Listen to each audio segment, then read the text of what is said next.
I did not give up all of my favorite coping mechanisms to live a mediocre life. And if that's true for you, if you're living an uncomfortable kind of, it's okay, but knowing, if there's a knowing inside of you that it could be better, then come closer. Because every time, and this is a response to trauma as well, we ignore our intuition, that deep knowing, we're abandoning ourselves.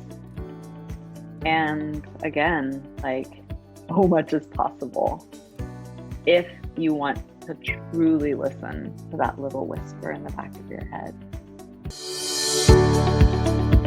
You're listening to the Recovered Life Show, the show that helps people in recovery live their best recovered lives. And here is your host, Damon Frank. Welcome back to the Recovered Life Show. I am pleased to welcome Amy Guerrero to the show.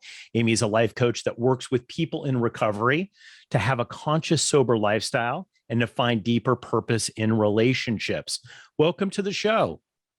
Hey, Damon, it's so great to see you. Good I'm to sorry we see missed you. each other when we were neighbors. Now we're doing it from Texas and California. Yes, Amy is located in Texas, and she moved her sober life coaching practice there. And we were just talking about the difference between Los Angeles and Texas. And there's a few differences, right? Just one or two. Just one or two differences.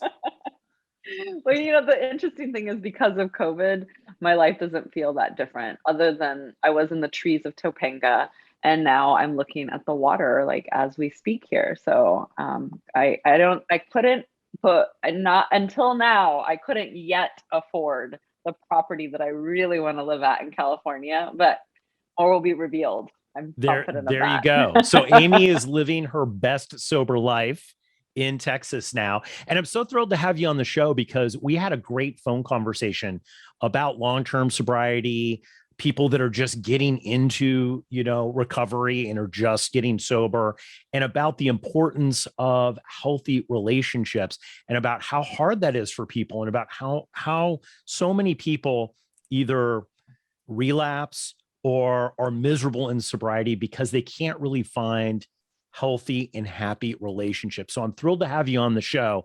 I know sobriety didn't come easy for you, and the whole becoming an expert at having healthy relationships took some time.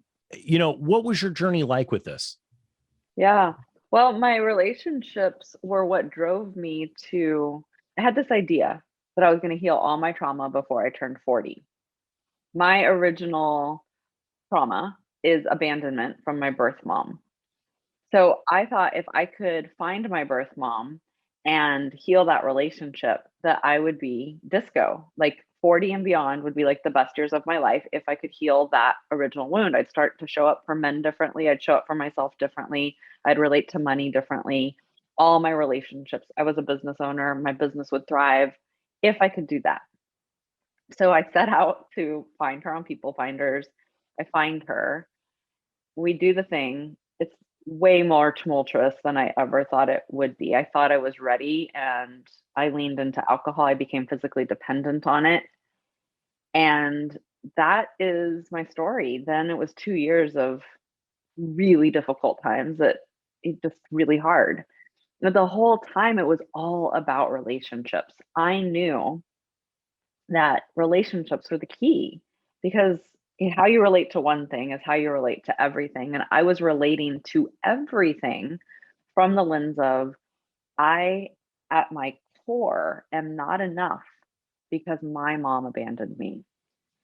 And I really wanted to heal that. And I had done so much work in that space with talk therapy and CBT and DBT and all yoga and all these things. But what I hadn't really felt is that just deep kind of, oh, this all happened for a reason. It's no one's fault. And I can live a happy, conscious life. And like, no, yes, she left for very good reasons. And I'm going to be okay. And that's, I think, one of the missing pieces in long-term recovery of like, how do we understand that it's not our fault? that we have nervous systems that are designed to keep us safe. And on top of that, how you relate to one thing is how you relate to everything. So if you're in scarcity around money, it's definitely affecting your sex life. If you're not having sex or experiencing pleasure, it's definitely affecting your work life, right? It's affecting how you're raising your children. So it's like our relationships mean everything to actually living our lives without substances or behaviors that no longer serve us. So my story was all about healing a relationship, Yeah. and then I Yeah. became physically dependent. It's, it's interesting. Did you find that you had addiction things that were happening in your life before that main event? Right. Because I Mm, know a lot of people look back, and a lot of people, I think when they first get sober too, they're like, well, it was that one event that caused all this. But actually, it was a series of things. And it was actually a thinking, a way in which you think that really kind of leads you into addiction. And then once you physically get addicted to the substance, then it's a whole new game. absolutely. This is a part of me since I was born. I was constipated. That was the first sign of my trauma, is that in diapers, I was constipated. So enemas were a part of my childhood. Being held down by your father and other uncles and things like that to get enemas is not comfortable. So that trauma was just, again and again and again. So the way of thinking that I'm not enough, that I'm not operating correctly, was a part of me way before I found alcohol and drugs and all the many things I did to escape myself. So becoming physically dependent was what was like, oh shit, now I have to do something about it. But these behaviors and these patterns were with me since birth, or maybe even in utero. And that's the work that I do now, is like, I work with the best people in trauma informed care to really understand that it's not our fault. And the stuff does start in utero, and it directly affects our relationships. And here's the tricky part, y'all: we heal in relationships. Hmm. And we want to isolate, and we want to say, I'm never going to trust anyone again. But the bottom line is that we rupture, the pain, the trauma is created in relationship, and the healing, the recovery is also made in relationship. So it Yeah. can feel very confusing. Yeah. As your work now as a life coach, and you deal a lot with relationships and you deal with trauma and how to heal that, what do you think that the biggest mistakes are that people in sobriety do with relationships? What's the biggest mistakes that you see that people do? I mean, Yeah. because I know a lot of people, by the time that they get into recovery, they're pretty beat up. And then there's usually that period of time, it might be a year, a couple years, where they're trying to, they're getting sober, they're working out, they're living this sober life. And then eventually, even if they're confined in an institution or something, they're eventually they're released. They have to deal with people, right? And the next thing is, well, I'm going to get into either a romantic relationship or a friendship or even a group dynamic, right? You see this in 12 steps, people having a hard time just even in a group dynamic. What do you think that the biggest mistakes that people make in Yeah. sobriety with relationships are? Well, I think, there's two big mistakes that people make, and it's all based on their nervous system. One, they rush. They rush into every relationship with their anxious patterns, with all of their stuff. They're like, I'm sober now and I've got it all figured out. And like, let's do all these things. And so, I mean, in the 12-step world, they're like, don't do any major things in the first year. And really, when I look at that, I'm like, oh, that's because the nervous system needs time to regulate, and we rush into the next thing. I mean, people are having sex with each other in treatment.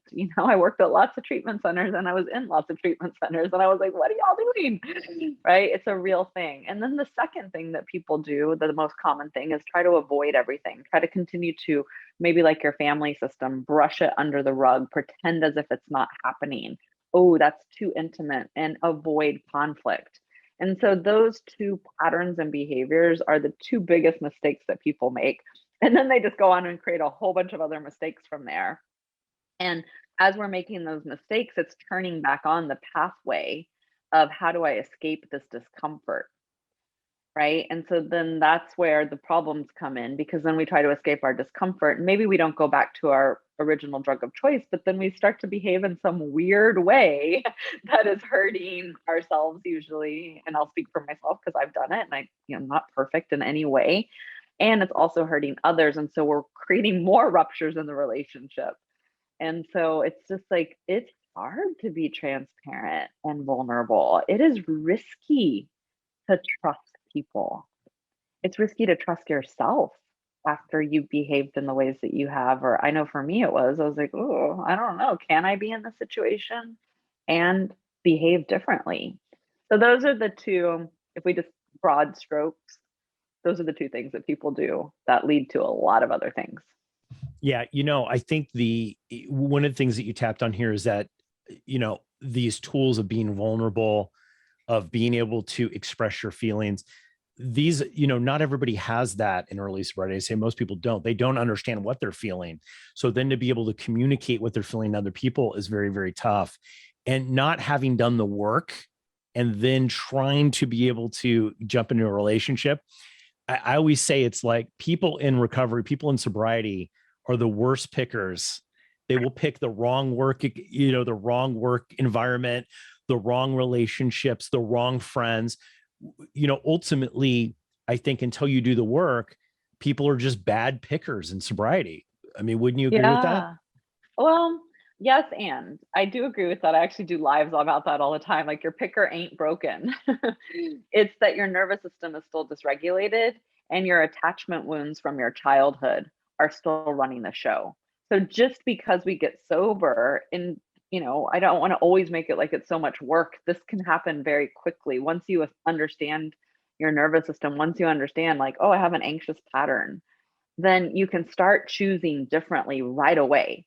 And so those people in long-term recovery that are listening as well, like, we can be sober. I've worked with people from anywhere between 15, 30 years, and they still hadn't really learned how to effectively communicate from a regulated place. And so there was still lots of lying and lots of weird behaviors going on. And oh, I'm so happy to say, like, one of my clients is getting married now, and both her and her partner had been stuck, and they were both sober. But like, ooh, like, oh wow, we can bring these things to the light and feel safe. So it's not necessarily that our picker's broken forever. It's just that, like, ooh, can you learn how to do the same things that we've done our whole lives and choose differently and feel safe to choose Yes. differently? Yes. And I'm glad that you said that, because I firmly believe that, people are not broken. They might have broken thinking, or they might have there's a disconnect, or what you call trauma, which I think is one of the biggest things. And we've talked about that on the Recovered Life show a lot, is that trauma is probably one of the most significant discoveries in recovery, I would say, in the past 10 years, 5 years, that people are talking about this past trauma. Because I really think that there's, a couple of different people. There's people that come in and they get sober, but their life's not working, and their life's not working primarily because they can't have good relationships. Either they don't have the tools, and some people have models. They have parents, or they have friends. They've had, they've seen people in their life that have good relationships. They even actually have the tools, but there's this past trauma that never really allows them to get to where they need to go.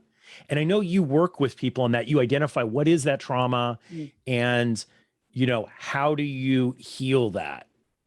Absolutely, 100%. And thank you so much for presencing that. And I would say in the last 5 years, I've really watched it develop, because I came in through that trauma lens, and it was really difficult to find a treatment center that was actually not just doing the marketing that they said on their website, but actually had trained people to hold the space. And that's the whole reason I created my practice, because I couldn't find it while I was there. Yeah. And so, yes, I mean, so many people are already in relationships when they choose a life of recovery and discovery. And, they go back home and they're just like, oh my gosh, I can't do this. I want to go back to treatment because this is just too hard. And it's the trauma, it's the nervous system keeping you safe and stuck. Even though you're ready to move on, your body isn't. And trauma work is a bottom up approach rather than a top down approach. And the 12 steps and smart recovery and a lot of these different traditional forms of recovery are all top down. So when you're ready for that deeper place of like really, oh wow, I want to embody this lifestyle that I'm choosing, then that means like, ooh, we just want to figure out what's happening because it's happening in your whole family system. I help so many very, amazing people who have it all on the outside. And that little piece hasn't been looked at yet. And so it's affecting all of their relationships. And they don't want their children to have these same feelings. And so they're there like, okay, I'm willing to do this deeper work. And again, I just want to remind us all that it doesn't have to take that long and it doesn't have to be that hard. And the way that it isn't is just getting this presence of it's not your fault. You did not have a lot of choices when this trauma was happening in your life because you were a little kid. Yeah. And what do you think, Amy, if people are listening to this and saying, wow, this sounds like me, what Amy's talking about sounds like me. What are some of the signs that this past trauma might be affecting your relationships now? What do people typically see when it's not just bad relationship skills? And there are people who have that, right? They're just not really great friends, or they don't know how to be a good friend, or they don't know how to be a good boyfriend or girlfriend. But trauma is different. How do you identify that trauma actually might be the issue? Yeah, trying to control everything in your relationships, whether it's at work, with your partners, with your lovers, wherever it is. Like if you find yourself so uncomfortable not being able to control the situation, and then therefore kind of lying and deceiving and manipulating, like that is a sign of unhealed emotional trauma. And that's like just you feel that, you feel it in your body, and then you're off and running trying to control every little thing. That is a huge sign of trauma. Not having access. The way that people put it is like, Amy, I can't communicate. I get to the conversation and I can't think straight. That's a sign of unhealed emotional trauma. I train people to start taking notes, to bring a note card with you, because when our bodies go into that fight, flight, or freeze space, we don't have access to the smarter parts of our brain, and we're stuck in our 8-year-old version of ourselves or our 5-year-old version of ourselves, and we're just staring at the person that we love or our boss. We're asking for a raise, and we're just like, oh, I forgot what I was going to say. And then, when we're little, we like pee on ourselves, right? And like we're back in that place. So those are two major signs, like trying to control, the inability to effectively communicate, is somehow your brain is stuck in that reptilian, that older part of the brain, and the body's literally not allowing you to say the thing that you want to say. Another thing is just, finding yourself really searching outside of your relationships for something else, something better. A lot of that addictive kind of patterning that's in us, that like, oh, the next thing, that's what's going to save me. That's what's going to fix me. That's another really great sign that like there's something so much deeper happening here. And, having a willingness to look at it, it doesn't have to take long, but having that willingness is going to improve the quality of all of your relationships. So those are three probably the most common things that I hear from people. And obviously willingness is the gateway to everything, right? Like we know this as being recovered people. Being willing opens the door for healing. We were talking on the phone a couple weeks ago, and we were sharing experiences with 12-step groups and about how great they are and about how they've really changed both of our lives. But a lot of times that when you have long-term sobriety, when you have decades of sobriety, especially when you look at some of the people that in 12-step groups, they're stuck like in this wheel, right? They're just stuck there. And the relationships that they might have are, everything is on fire. They're sober, but every relationship that they have has either been torched to the ground or is in the process of igniting, right? And it's like a rat on a wheel, and they keep going back to, okay, what's my role in it? But they're just stuck. It's just this big cycle. And I think all of us know people that are like that or have been that person. I think everybody is that person to a certain degree. They just get stuck. Do you find that it's also that you can help people with longer term sobriety, not just people who come in, right? But people maybe who have 10, 20, 30 years that really are at danger, because I find that the relationship key really is the relapse trigger for most people. Because if you've been able to maintain some sobriety, you know how to do it day to day, but it's the relationships that could potentially take you out. Absolutely. It's all day long. The relationship with everything. So we want to just, it's not only the relationship with other humans, it's the relationship with your money, with your retirement fund, with, the everything, how you eat, how you rest, all of those things. That's all relationship. So 100%. And I would say that like that's one of my zones of genius is supporting people who have 10, 20, 30 years because it's just so fun to get in there with them and know there is a deconditioning process that we go through because it can be so strong in whatever recovery system that they've used until now, where those phrases are just repeating through their head on automatic pilot. And they make sense, but it's like, oh, how can I help you drop into your body to really like understand what's going on here? Because often they are on the edge, playing on the edges of some kind of going back to the old coping mechanism. It's not always their drug of choice, but it's some weird behavior. I'm going to cheat on my partner. I'm going to move out for a while. I'm about to spend all my money on some kind of weird thing. I'm just like, whoa, whoa, whoa, whoa, whoa. Let's do this first. And people are like, oh, I'm having a midlife crisis. I need to work the steps harder. I'm like, maybe, but maybe we can get through this through your body and actually change for the rest of your life and have like real freedom so that you don't repeat this pattern again in your lifetime in this way.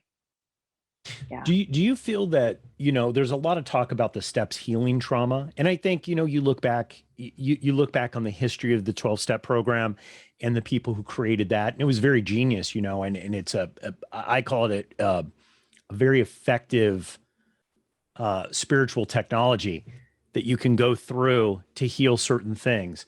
But, I have found that the 12 steps does not heal all trauma, right? No.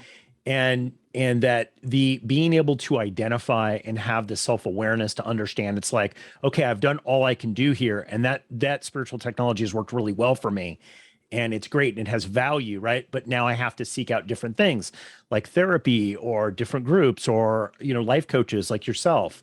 Where do you find most of your clients, the benefit that most people have after seeing you, some of the success stories of kind of how they felt before and then how they feel after they've dealt with this trauma? Yeah. I mean, the one person that I'm thinking of now that I mentioned earlier is literally marrying their partner that they've been together for like 10 years. I think like he has 15 or 16 years and she is 12. Like she was able to have a transformation to such depth that they were able to have a new level of trust with one another, that they were able to start actually telling each other and communicating clearly to one another on how they actually feel. And now to take this next level of commitment to that. And that's just a great story. How they felt before was stuck, using food, using escape mechanisms, not communicating, constantly fighting. Things had to blow up before that one of them was calling mercy and then trying to kind of throw the steps at the process because they were both in 12 step, but it wasn't working anymore. And now they're getting married. It's so cool. So like that long-term safety of being willing to commit is something that I think is a direct freedom from trauma work. I watch people completely transform their relationship with money, which I think is such an important thing and that we don't talk about enough as well. Where they come in and they're just like, they're like, I'm broke and I need to invest in support. And so there's that very much like, I don't know if I can trust this. And I'm like, well, at the end of the day, you have agency over this. And if you want to come on, like, let's do this and let's figure this out. And their avoidant pattern was actually keeping them from just managing and feeling safe to manage their finance, which came from intergenerational trauma of scarcity. Yeah. where no one in their family system ever taught them how to play with and be with and like love money and allow money to support them and love them back. And so we do deep work on that relationship and their sex life gets better. And it's so beautiful to really witness them experience more pleasure in all areas of their life and be able to have a great relationship with the money that they're making and therefore the work that they're doing. And then another common thing is that people come in and they're flailing about. They've had 5 to 10 years and they're just flailing. And they're like, I don't know, this behavior is so familiar, and they're lacking purpose. And they don't know what the hell they're doing on this earth. I'm sober, now what? Like that's the whole premise of the work. And and so with them, like bringing them back into the divinity of who they are without spiritually bypassing, because 12-step work is beautiful, but it's top down and there's a lot of bypassing. And then when we get into the body, then they're like, holy shit, I know why I'm here. And now I have the support to go execute it in the world. And so, a lot of the work that I do is business coaching, and we go execute it in the world. And then they're like, oh my gosh, I'm happy, joyous, and free for reals. Yeah, And it that's is the amazing. execution, right? Like, because it comes down to it. You can do the healing, but you can still be stuck because you don't execute. And a lot of it is just people know what to do, and they create their own problems because they just won't do it, right? It's a lot of it's just doing it. It's just the practice of, hey, I'm just going to do this. Yeah. And the way that I like to put that, that's another trauma response. That's another sign of unhealed emotional trauma. The way that I like to put it is that the brain, the body, your spirit doesn't have the lived experience of success. And so the nervous system shuts it down every time you reach that new level. And so you're at this new level, you're about to have a breakthrough, and people call it self-sabotage. And I'm like, actually, no, if we can just create more safety in your nervous system, then your nervous system will allow us to go to this next place, to execute, to do the thing. But until it feels safe, it will not do it, because it's like danger, danger, danger, run, like, or freeze, because we've never been there before. So we don't have any conscious memory of or feeling of what it looks like. And that's the beautiful thing of having a guide of some sort. It's like we can shine the light for them and say, like, no, it's safe to come here. I got you. I got you. I got you. That's what I And then, think is really effective with life coaching, right? Because I'm in this men's group and we were talking, and somebody was sharing with me that, one thing that he did with relationships, it was this little tip that he was given and somebody made him accountable for it. And just that little tip and process, he says that has changed his life. He says like 25, 30% improvement on his quality of life with practicing just this one little tip that was given to him by someone, over and over and over for a couple of weeks. And he was so excited because it was like one thing just totally has transformed their life, and that I think is the great thing about coaching, that you can get that personal one-on-one attention. Amy, final thoughts here. If there are people on the fence that, they're sober, they're sitting here, they're listening to this episode, they're like, that sounds kind of like me, but I'm not quite sure. Like, that's scary. At least I'm sober. And look, it's not broke. I'm not, I can pay my car payment and nothing's on fire. Should I really take the plunge to try to figure out how to have better relationships? What would be your advice? oh gosh, I mean, here's what I say to myself. I did not give up all of my favorite coping mechanisms to live a mediocre life. And if that's true for you, if you're living an uncomfortable kind of, it's okay, but if there's a knowing inside of you that it could be better, then come closer. Because every time, and this is a response to trauma as well, we ignore our intuition, that deep knowing, we're abandoning ourselves. And again, like, so much is possible if you want to truly listen to that little whisper in the back of your head. And it doesn't have to be as scary as the loud voices of fear are telling you. It's like when you listen to that, that's where pleasure and freedom really come into your conscious sober lifestyle.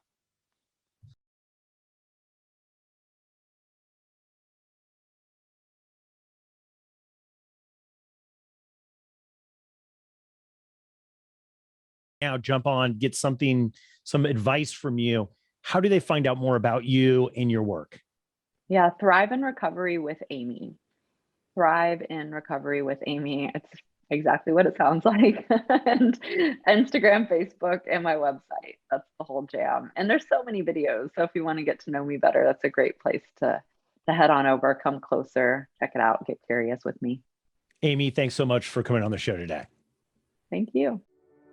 Keep the conversation going. Join Recovered Life, a community of like-minded people who are looking to live their best recovered lives. Membership is free, and you can apply at recoveredlife.us.